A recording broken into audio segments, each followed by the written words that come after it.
Corona की दहशत ज्यादा है या कोबरा की? आप कहेंगे कैसा बेतुका सवाल है, लेकिन कोरोना काल में यह सवाल इसलिए वाजिब है क्योंकि शाजापुर के एक क्वारंटाइन सेंटर में बेहद दिलचस्प तस्वीर सामने आई। इसे देखेंगे तो आप भी कहेंगे कोरोना का खौफ जहरीली नागिन के खौफ पर भी भारी है।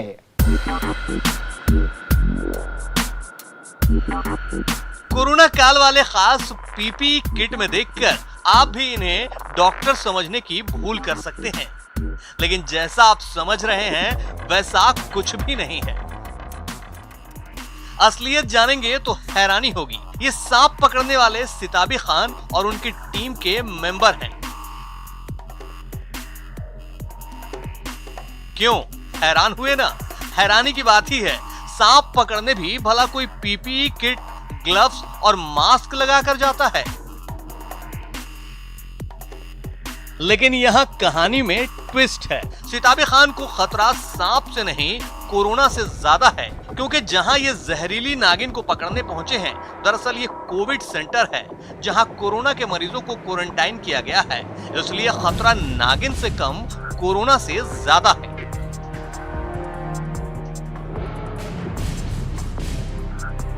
खैर, पूरी तैयारी के साथ बॉडी को कवर करने वाली पीपीई किट, हाथों में ग्लव्स, मुंह पर मास्क और आंखों पर खास ग्लास लगाकर ये कोविड सेंटर में दाखिल हुए।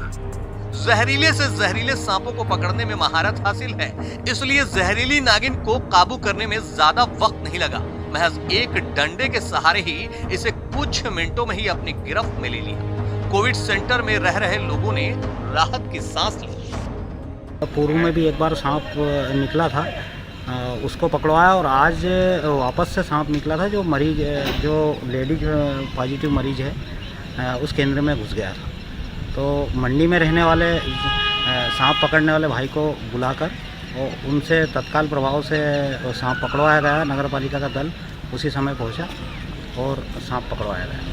दरअसल शाजापुर के शुजालपुर में शासकीय कन्या जूनियर छात्रावास को इन दिनों क्वारंटाइन सेंटर बनाया गया है, जहां मौजूदा वक्त में करीब 23 कोरोना पॉजिटिव महिला मरीज हैं। दोपहर के खाने के बाद ये सब बैठी थीं, तभी अचानक फन काढ़े जहरीली नागिन प्रकट हो गई। एक पल के लिए सबकी सांसें अटक गई थीं। हमने भैया को, शदाब भैया ना, उनको बोला कि यहाँ पर ऐसा शायद वो सांप वगैरह निकल गए, तो उन्होंने नर्स वगैरह को कॉल किया, फिर उन्हें यहाँ पर सांप पकड़ने वाले को बुलाया। क्या स्थिति हुई थी? सब डरे हुए थे? कितने लोग हैं यहाँ पे? यहाँ पे 10 लोग हैं। सब निकल गए थे, जैसे ही सांप निकला सब यहाँ पे डर के बाहर निकल गए थे। जहरीली नागिन तो पकड़ में आ चुकी थी, लेकिन सिताबी खान ने क्वारंटाइन सेंटर में जाकर जो खतरा मोल ले लिया था, उससे भी दूर करना जरूरी था। नागिन को हाथों में बाहर लेकर आने के बाद सभी को पूरी तरह से सैनिटाइज किया गया, ताकि कोरोना के वायरस का खात्मा हो सके। फिर इन लोगों ने अपनी पीपीई किट और तमाम दूसरे सामान को डिस्पोज किया, तो इन्होंने भी राहत की सांस ली। करीब 10 साल की उम्र से अपने पिता से जहरीले सांपों को पकड़ने का हुनर सीखने के बाद सिताबी खान ये काम लोगों की मदद के लिए कर रहे हैं, लेकिन उनकी जिंदगी में भी ये पहला मौका होगा जब पीपीई किट पहनकर किसी सांप को पकड़ा हो। इसलिए हम कह रहे हैं, कोरोना काल में जहरीली नागिन से ज्यादा कोरोना का डर लोगों को सता रहा है। सुनील हंचुरिया, न्यूज़ 18, शाजापुर।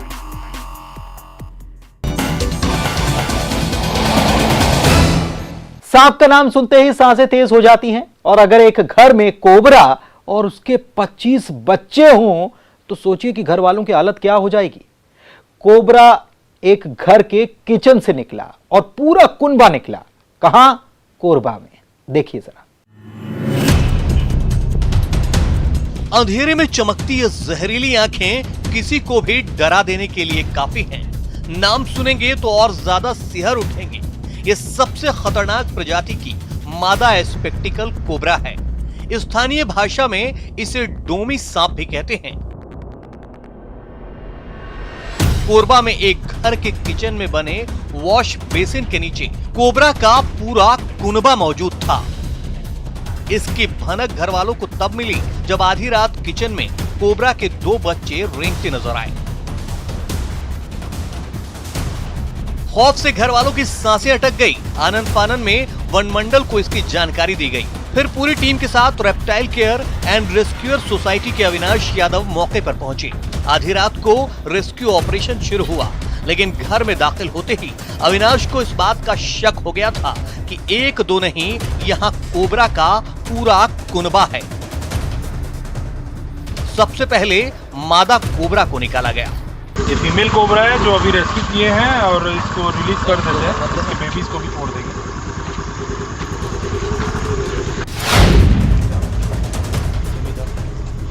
मादा कोबरा को जंगल में छोड़ने के बाद एक बार फिर से रेस्क्यू का सिलसिला शुरू हुआ। फिर क्या था, एक के बाद एक बारी बारी से कोबरा के 25 बच्चे निकले। इन्हें देखकर ही अंदाजा लगाया जा सकता था कि 1 या 2 दिन पहले ही ये अंडों से बाहर निकले हैं। उसी जगह से 25 अंडे भी मिले। कोबरा के इन बच्चों को भी जंगल में छोड़ा गया। हम जो रेस्क्यू किया है ये टोटल 25 हैं। देख लीजिए, स्पेक्टिकल कोबरा के बेबीज हैं पूरे। अब इसको रिलीज कर देते हैं यहाँ पे। कोबरा का ये जो पूरा कुनबा किचन से निकला है, इसका जहर इतना खतरनाक होता है कि जिसका असर सीधे तंत्रिका तंत्र पर होता है। जिस शख्स को काट ले तो 1 घंटे के अंदर उसकी जान जा सकती है। लेकिन गनीमत रहे कि घर वालों ने वक्त रहते रेस्क्यू टीम को खबर की और एक बड़े खतरे से पूरे परिवार को बचा लिया। अब्दुल असलम, न्यूज़ 18, कोरबा।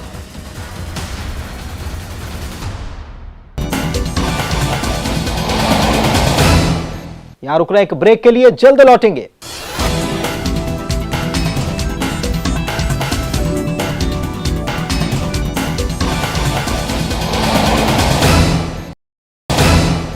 खेती किसानी से जहां ज्यादातर किसानों का मोह भंग हो रहा है, वहीं कोंडा गांव के किसान कुछ अलग ही मिशन में जुटे हैं। इनका शौक कहें या जुनून, इन्होंने विलुप्त होती देसी धान की 290 प्रजातियों को सहेज कर रखा है। इतना ही नहीं, 50 से ज्यादा प्रजातियों पर अनुसंधान कर रहे हैं।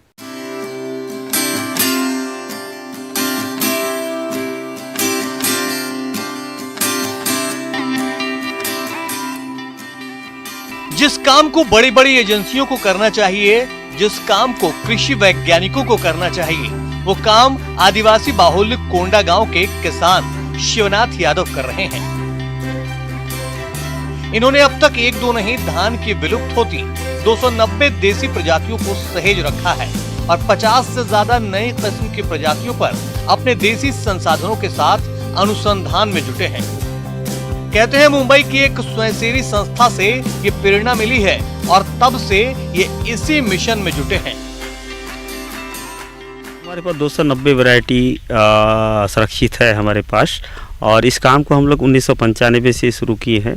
इसका प्रेरणा स्रोत हमको स्वर्गीय मुनीर अलावी जो रूरल कम्युनिटी से संबंधित हैं उनसे मिला हमको। उसके बाद हम लोग इसको संरक्षण करने के लिए बहुत सारे लोगों से सहयोग मिला, जैसे कि मेपकास्ट से भी सहयोग मिला, यूएनडीपी से सहयोग मिला, और एक आरडीआरसी करके एक सपोर्ट है, वो संस्था से भी हमको सहयोग मिला। ये धीरे धीरे हम लोग को इस काम को बढ़ाते गए आज इस स्थिति में कि हमारे पास 290 वैरायटी आज सुरक्षित है, जिसको हम अभी और कितने वैरायटी आपने लगाया? ये अभी हम लोग नया वैरायटी तो कम से कम 7-8 वैरायटी निकाल चुके हैं, लेकिन अभी कम से कम मैं 40-50 वैरायटी जो मैं भी लगाया हूँ, नर्सरी डाला हूँ, लेकिन उसमें कितना वैरायटी सक्सेस होता है वो तो रिजल्ट आने के बाद ही पता चलेगा। धान की खेती को पूर्वजों का धरोहर मानने वाले शिवनाथ यादव ने साल 1995 से बीज संरक्षण का काम शुरू किया। शिवनाथ और उनका समूह बीजों को बेचते नहीं बल्कि अपने खेतों में उगाकर किसानों से अदला बदली करते हैं, क्योंकि इनका मानना है कि ये पूर्वजों की देन है, इसलिए इसे भावी पीढ़ी के लिए बचाना है। तो ये जो चीज़ है प्रमुख, हमारा जो बीज है हमारे धरोहर का प्रमुख देन है। और ये जो बीज का जो अलग अलग नाम है, देसी बीज का, धान का जो अलग अलग नाम है, तो वो हमारे पूर्वजों का दिया हुआ चीज़ है ये। और उसका गुण धर्म के अनुसार जी हमारे पूर्वजों ने इसका नामकरण किया हुआ है। हर धान का अलग अलग नाम है, उसके अनुसार उसका गुण धर्म है। तो उस चीज़ को हमको, उस धरोहर को हमको बचाना है ताकि आने वाली पीढ़ी के लिए वो जिंदा रहे, आने वाली पीढ़ी उसको देखे, समझे और उसके ऊपर खेती कर सके। दरअसल बदलते वक्त के साथ खेती किसानी का तौर तरीका भी बदला है। पहले किसान धान की अलग अलग किस्म जमीन की अलग अलग खूबियों के हिसाब से उगाते थे, गोबर और जैविक खाद का इस्तेमाल करते थे, लेकिन अधिक उत्पादन के लालच में किसान हाइब्रिड बीजों की खेती कर रासायनिक खाद व दवाओं का इस्तेमाल कर रहे हैं।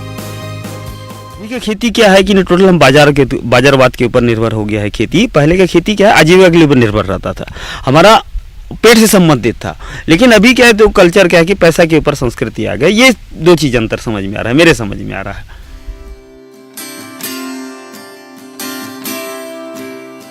दरअसल हाइब्रिड धान की रोपाई से धान की देसी प्रजातियां विलुप्त होने के कगार पर हैं। ऐसे में अगर शिवनाथ यादव जैसे किसान अपने मिशन में जुटे रहें तो आने वाली पीढ़ियों को भी वो सब देखने को मिल सकेगा। धान की जिन प्रजातियों के विलुप्त होने का खतरा है। विवेक श्रीवास्तव, न्यूज़ 18, कोंडागांव।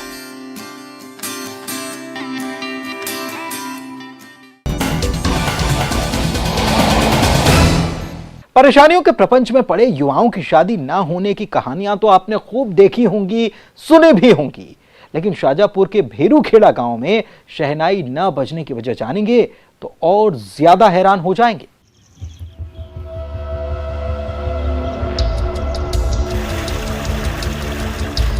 कीचड़ से सनी कच्ची सड़कें, खाट पर मौत से जद्दोजहद करते मरीज और मुंह चुलाते सूखे हैंडपंप, जिन्हें देख हलक सूखने पर मीलों का सफर तय करते इन बच्चों और महिलाओं को आजाद भारत की कोई कल्पना नहीं। वास्ता नहीं इनका चमचमाती सड़कें और सुकून भरी जिंदगी से। सोचिए जिन्हें मौत पर भी मुक्ति के लिए मुक्तिधाम ना नसीब को, उनकी मुसीबतें न जाने दम तोड़ पाएंगी भी या नहीं। कीचड़ की वजह से नहीं आ सकते मेहमान, रास्ता था कि वापस फंस जाते। एक बार या 10 बार फंस गए, मेरे सामने नहीं देखते।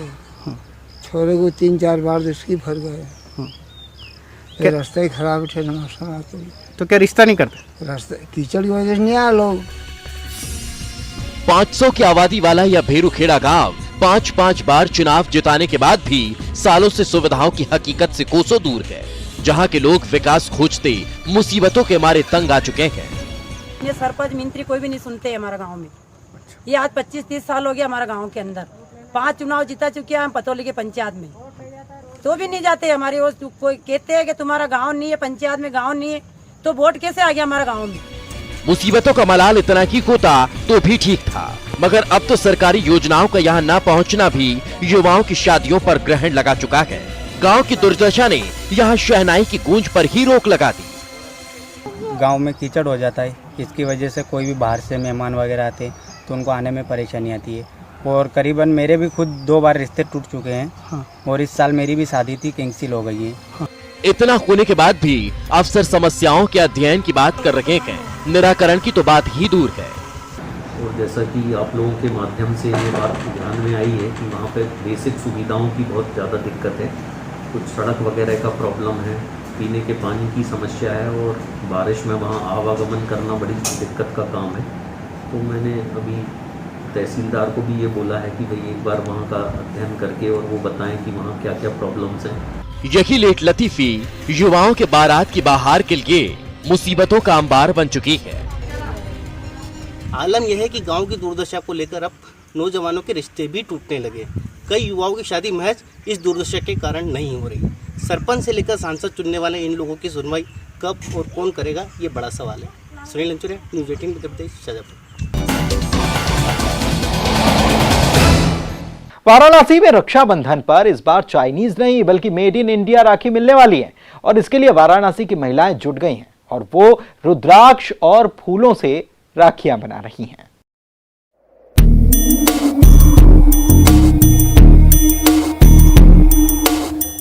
वाराणसी की महिलाओं की पहल, देसी सामानों से बना रही है राखी। देसी राखी से लगेगा चीन को झटका।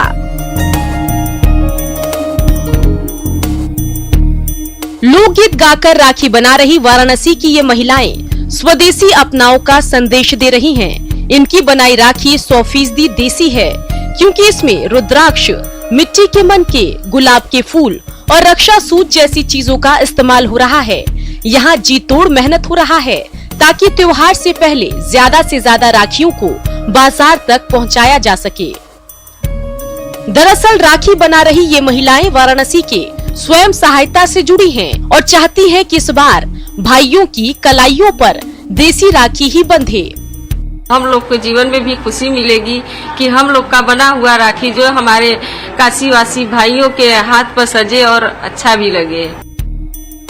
वाराणसी की इन महिलाओं की ये कोशिश न सिर्फ इन्हें आत्मनिर्भर बना रही है, बल्कि इस पहल से चीन को भी करारा जवाब मिल रहा है। किसी भी चाइनीज प्रोडक्ट को हम बिल्कुल तुल नहीं देंगे और हम लोग अपने स्वदेशी अपनाओ। आत्मनिर्भर भारत हमारा तभी बनेगा जब हम लोग स्वदेशी अपनाएंगे। इन महिलाओं की कोशिश पीएम मोदी की आत्मनिर्भर अभियान की संकल्पना को साकार करना भी है, ताकि देश में विदेशों से आयातित चीजों पर निर्भरता कम हो सके। प्रधानमंत्री मोदी जी की जो आत्मनिर्भर भारत की जो संकल्पना है उसको साकार करने के लिए काशी की महिलाओं ने पहल करी, और ये पहल हमारा कोविड-19 जब स्टार्ट हुआ था तो उसी आपदा को इन्होंने अवसर में बदल दिया। अब स्वयं सहायता समूह की महिलाएं अपनी बनाई राखी पीएम मोदी को भी भेजने वाली हैं। समूह की महिलाओं की दिल इच्छा है कि हम मोदी जी के हाथों पे अपनी बनाई हुई राखियां बंधा हुआ देखें, और अभी ये हो सकता है मंडे तक में हम अपनी राखियां जो है मोदी जी को, प्रधानमंत्री जी को, माननीय प्रधानमंत्री जी को हम लोग भेजेंगे। बता दें, चीनी सामानों ने भारतीय त्योहारों पर पूरी तरह से कब्जा कर रखा है। भारत में हर साल रक्षाबंधन के त्योहार पर भी चीन को करीब 4000 करोड़ रुपए का व्यापार मिलता है, लेकिन इस बार दूसरे कारोबारी संगठनों के साथ वाराणसी की इन महिलाओं ने भी ठान लिया कि वो चीन को चुनौती देकर रहेंगी। आपको बता दें कि चीन को चुनौती देने का ये सिलसिला कोरोना की शुरुआत के साथ ही जारी है। पहले इन महिलाओं ने मास्क बनाया, इस बार ये राखी बना रही हैं और आगे आने वाले दिनों में भी इनका प्रयास जारी रहेगा। ये दीपावली और होली जैसे त्योहारों में भी देसी सामान बनाकर चीन को टक्कर देने की ठान चुकी हैं। Bureau report, news 18।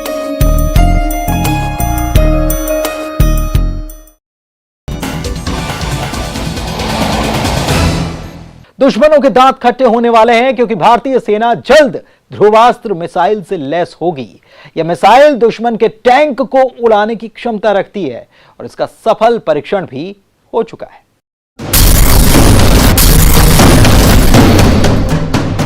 ध्रुवास्त्र ध्वस्त होंगे नापाक मंसूबे, बस एक बटन और बर्बाद होंगे दुश्मन के tank.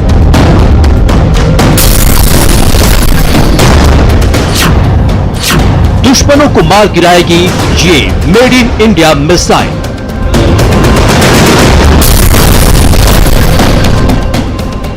Dhruvastra missile made in India है और दुश्मनों पर कहर बरपाने को तैयार है। ओडिशा के बालासोर में इसका सफल परीक्षण किया गया।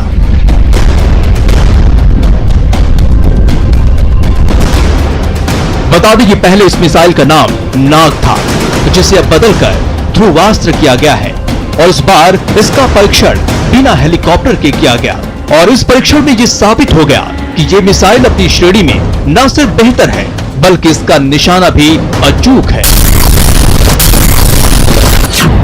ध्रुवास्त्र दागो और भूल जाओ टैंकर रोधी मिसाइल तकनीक से लैस है।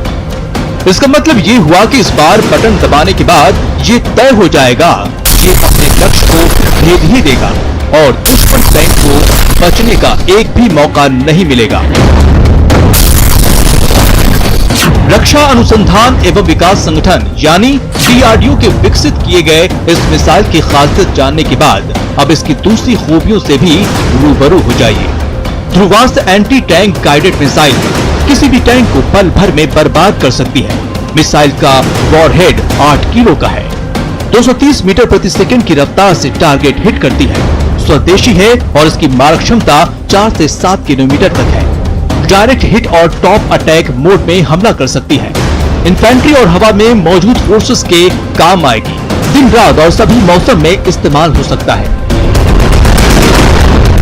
अब सफल परीक्षण के बाद इसे जल्द ही सेना को सौंप दिया जाएगा और भारतीय सेना इसकी तैनाती ध्रुव हेलीकॉप्टर के साथ करेगी ताकि वक्त आने पर दुश्मन को सबक सिखाया जा सके।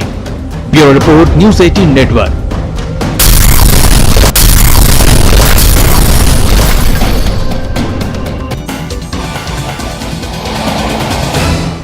तो खबरें जरा हटके का आज का ये सफर यहीं तक। मुझे दीजिए इजाजत। नमस्कार।